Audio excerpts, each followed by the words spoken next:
सबसे पहले इच्छा होती है उस परम स्थान के दर्शन की जहां भगवान शिव ध्यान में स्थित है।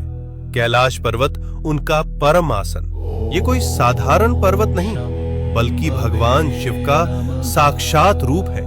इसके चरणों में है मानसरोवर, मीठे जल की पवित्रता, और राक्षस ताल, खारे जल की रहस्यपूर्ण गहराई। इतने पास फिर भी एक मीठा एक खारा, जैसे भगवान शिव के भीतर संतुलित दो स्वरूप। अब हम पहुंचते हैं उस तपोभूमि पर जहां भगवान शिव और माता पार्वती ने विवाह के बाद ध्यान लगाया। ये है आदि कैलाश, उत्तराखंड के ऊंचे हिमालय में स्थित, जहां आज भी उनकी ध्यान ऊर्जा का कंपन महसूस होता है। यही है गौरी कुंड और पार्वती सरोवर। ये पर्वत नहीं, शिव पार्वती की जीवित उपस्थिति का केंद्र है, इसलिए कहलाता है छोटा कैलाश। और पास ही स्थित है ओम पर्वत, जहां बर्फ पर स्वतः उभरा ओम दिखाई देता है, जैसे शिव का मौन मंत्र इस भूमि में गूंज रहा हो अनंत काल से।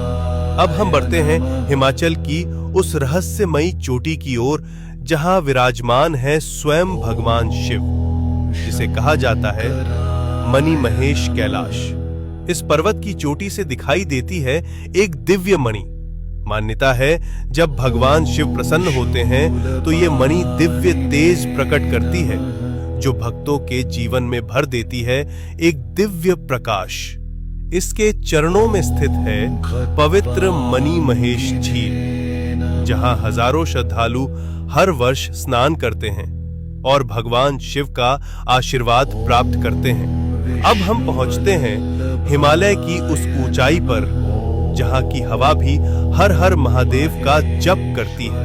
ये है श्रीखंड महादेव। यहाँ स्थित है एक भव्य प्राकृतिक शिवलिंग।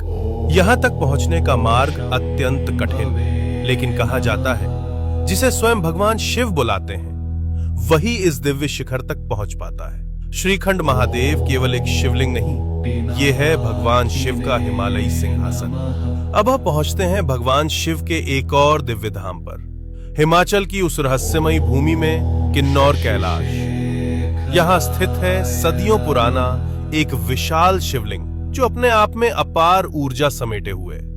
और कहा जाता है यात्रा के दौरान कई भक्तों को ब्रह्म कमल के दर्शन भी हुए। ओम नमः शिवाय।